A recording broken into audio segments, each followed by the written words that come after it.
Hello. There's a knife. A rusty knife? If I lived closer and it was 15 years ago before I sold off, as I bring ISMLE. I don't think we'll be able to use it while it's like this.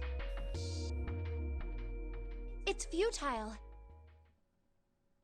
Why is futile bolded? Futile? You know, a waste, useless, pointless.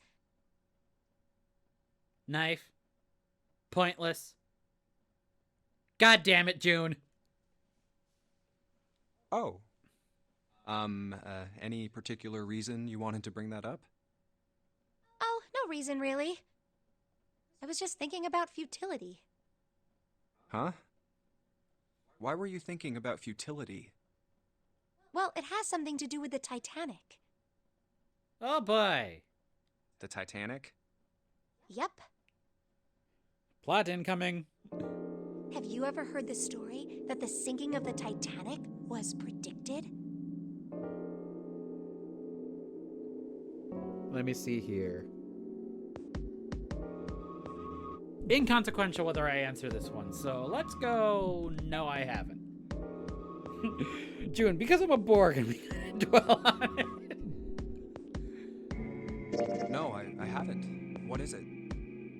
In 1892, 14 years before the Titanic sank, a novel was published. It was called Futility.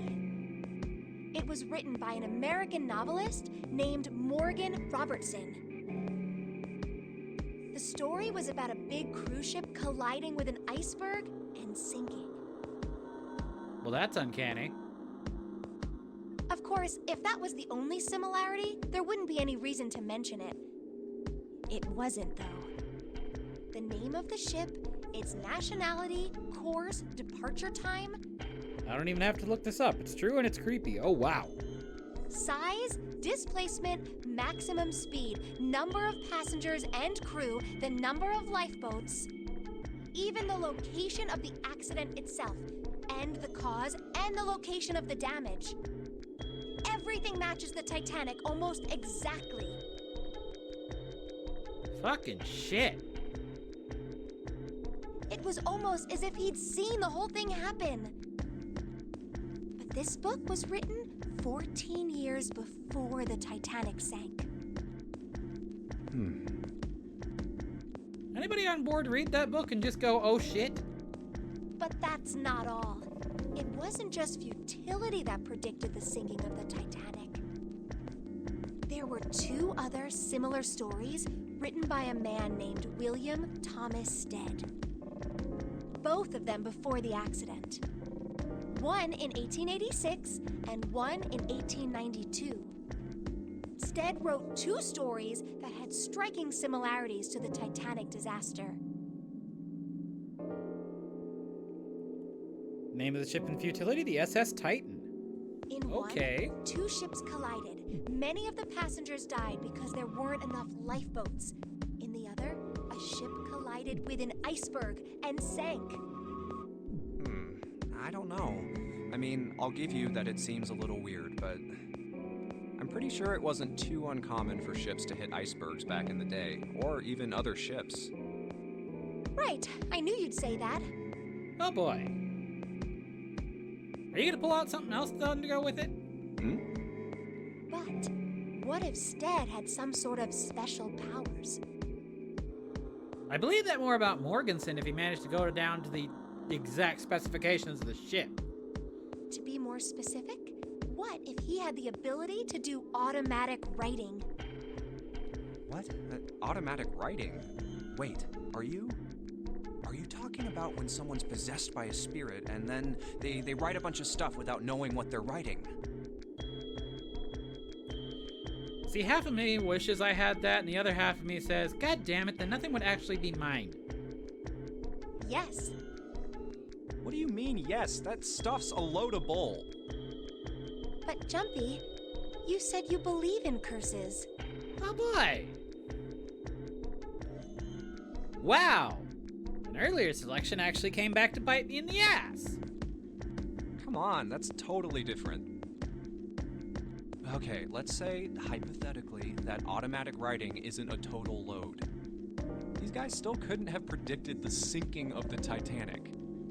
When this Stead dude wrote his thing, nobody had died on the Titanic yet. Although the novel was written before the RMS Titanic was even conceptualized, there are some uncanny similarities between both the fictional and real-life versions. Like the Titanic, the fictional ship sank in April in the North Atlantic, and there were not enough lifeboats for all the passengers. There are also similarities between the size, 800 feet, 244 meters long for the Titan, versus 882 feet 9 inches, or 269 meters long for the Titanic, speed and life-saving equipment. Huh. So if automatic writing is about being possessed by dead people, who the hell possessed him so he could write that stuff? That's not it. What's not it? Stead wasn't possessed by a spirit. He was doing the possessing. Okay. Oh. What are you smoking? She's too young for weed, so it certainly ain't that. William Thomas Stead was a passenger on the Titanic. Huh. He just wrote down what he saw with his own eyes 20 years before it happened. Well, well, why don't we talk about this some other time, okay? I know you think it's a whole load of bullshit, but I think it's a whole load of important information that's about to be dropped on your shit, Junpei. Probably better to listen at this point. Huh? But... Come on, let's get back to it. And he's just not gonna pay attention. Really in trouble. I know I'm just repeating myself, but this really is a futility moment. The blade is so rusty. Yeah, I know. Can't cut a damn thing with a knife like this. If we're going to cut anything, we probably have to sharpen the knife. Alright. So much stuff in here. A whole lot of cans. Probably a pantry. Alright, what about over here? Nope. Wooden box on the second row. Nope, we got all that. Milk barrel, so nothing in here. Oh, how polite. They even covered the thing back up and locked the door when they were done. Okay. Can't go on the other side. Wait.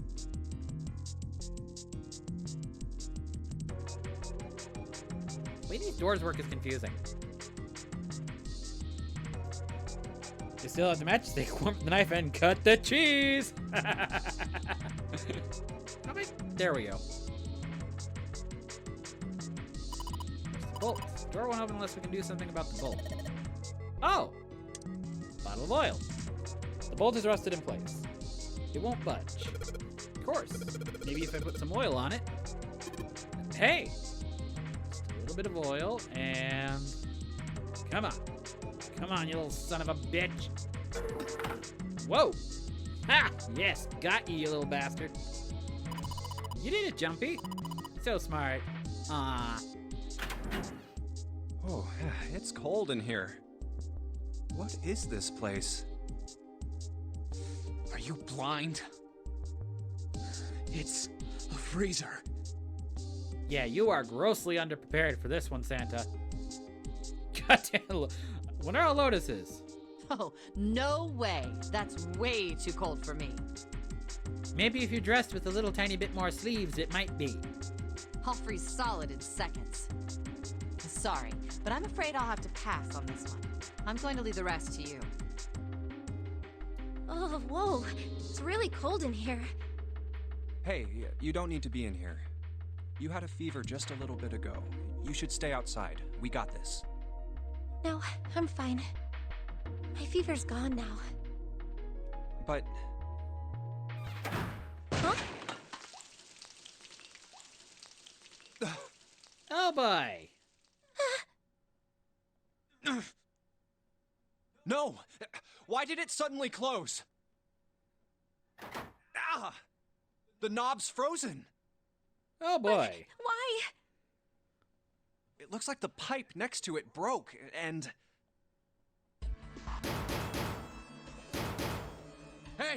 Lotus! You're out there, right? Open the door!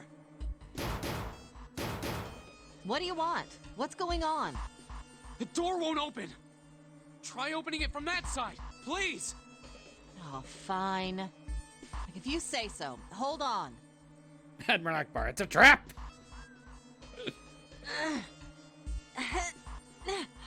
It's no use. It won't budge. You've got more people in there. You figure it out. Alrighty. Oh, Now we gotta escape from the freezer. God damn it. Anyway, let's find a way out. If we don't get moving, we're gonna be permanent residents. two heads are better than none. Better than none? I'm sure we'll figure something out. Yeah, you're right. Let's just take a good look around this room, okay? Right. Alright. Meat! Dry ice. Can't you make that stuff cause an explosion if you seal it in something that's airtight? Explode? Yeah, didn't you do that in school? You should never underestimate the power of an expanding gas. Alright. Dry ice is just frozen carbon dioxide, right? Okay, there is actually a key point here. Yeah, it is. I wonder how warm it has to get for it to turn back into gas again. Hell if I know. How is that gonna help us anyway? Then fucking explode the ice on the doorknob, dumbass! Oh, well, I figured we might be able to use it to get out of here.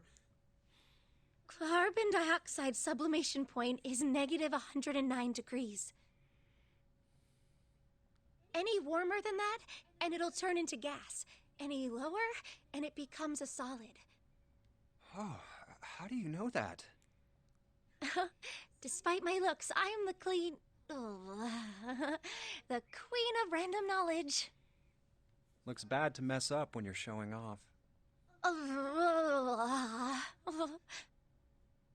Oh, you're so cold your mouth's going numb? Yes, that's right. Oh, that's not good. You're just doing that on purpose, aren't you? Come on, guys. Don't you think that's kind of weird? I wonder why it doesn't turn into a liquid first. You want it out of the freezer now, or it did seem rather odd? In this one, it did seem to Junpei as rather odd. It is kind of weird. But it can turn into a liquid.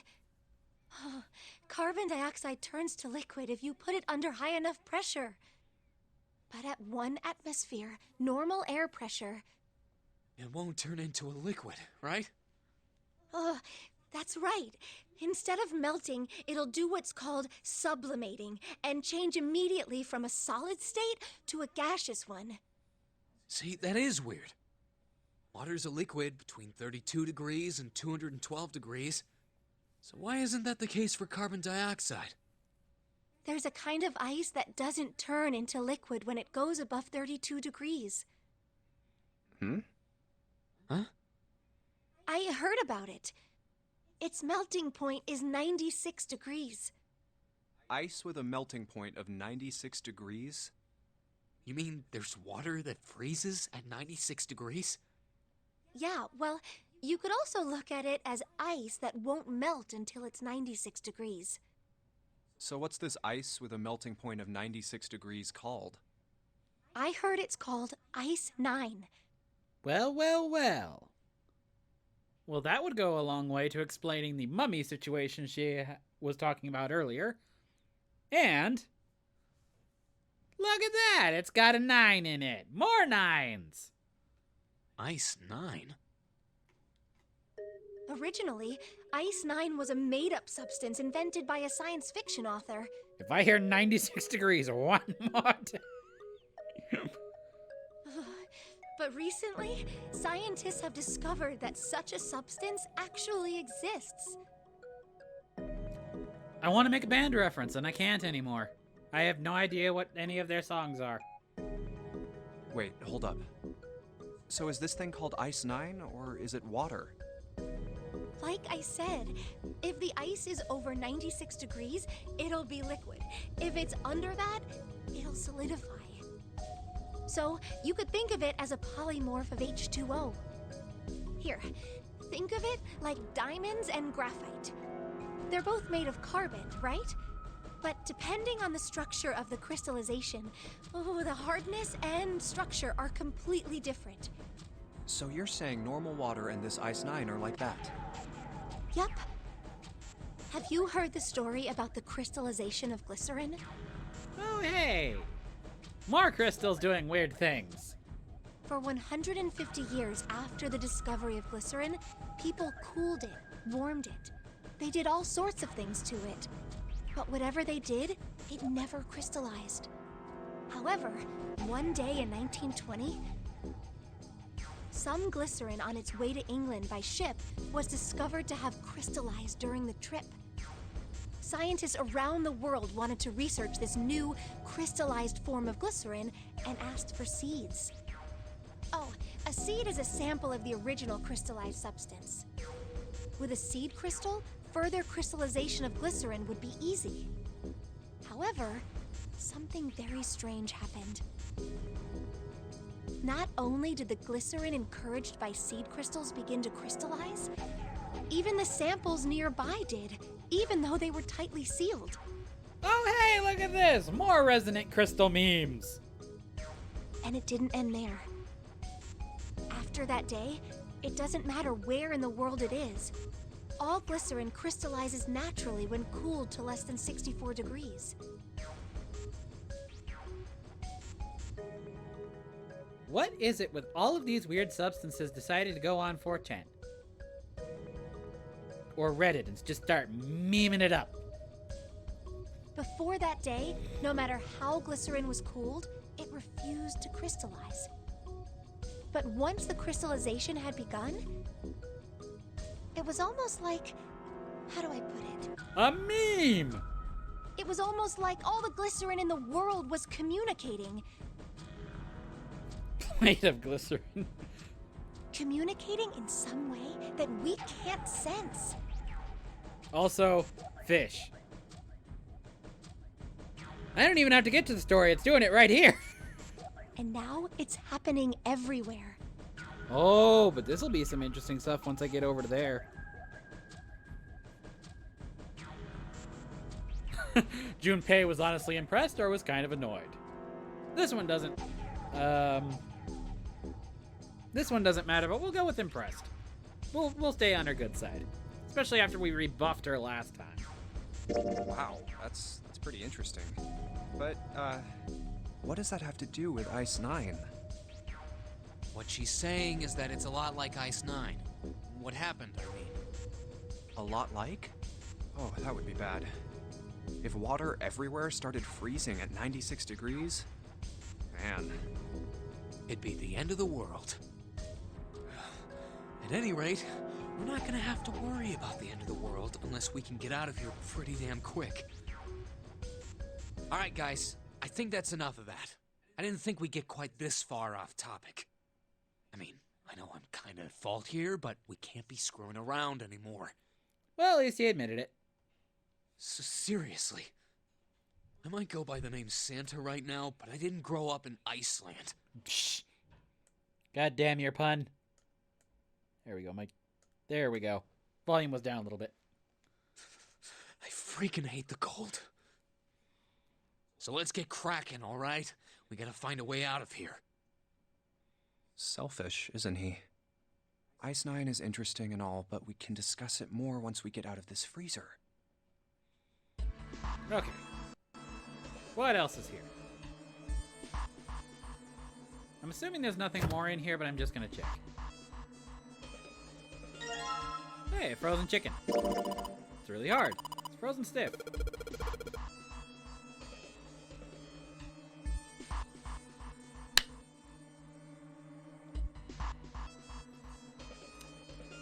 More innuendo!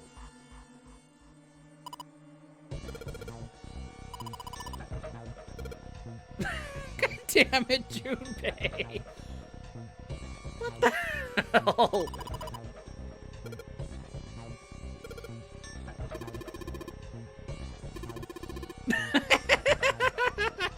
Junpei channeling me in Goober slot. Oh dear lord. If it's that hard, you could probably use it as a hammer. Yeah, good point. You can use it to break stuff. Oh my god.